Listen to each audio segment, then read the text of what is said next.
मंडळी, मागच्या आठवड्यामध्ये एक चकली भाजणीचा व्हिडिओ टाकला आणि एक चकली कशी बनवायची याचा पण व्हिडिओ टाकला.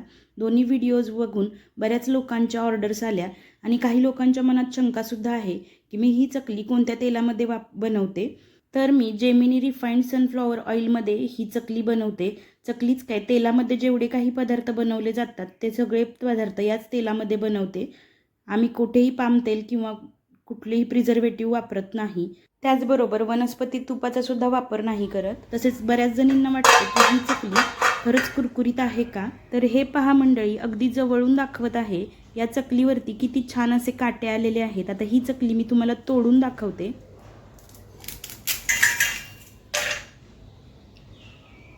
एकदम कुरकुरीत अशी ही चकली आतमधून बघा एकदम पोकळ होते. ज्या काही ऑनलाईन ऑर्डर्स येतात म्हणजे की फेसबुक आणि इंस्टाग्रामवरून, त्या सर्वांचे पेमेंट प्लस डिलिव्हरी चार्ज हा मी कस्टमरकडून अगोदरच घेते. पैसे आले तरच ऑर्डर कन्फर्म होते आणि त्यानंतरच ती ऑर्डर 2 ते 3 दिवसात बनवून कस्टमरला पाठवली जाते. अशीच मस्त कुरकुरीत खुसखुशीत चकली ऑर्डर करण्यासाठी दिलेल्या नंबरवरती नक्की कॉन्टॅक्ट करा. आता हे एवढं केले तर खाऊन तर दाखवलीच पाहिजे. एवढी छान आणि क्रिस्पी झालेली आहे ही चकली. बिनधास्त डोळे झाकून ऑर्डर करा.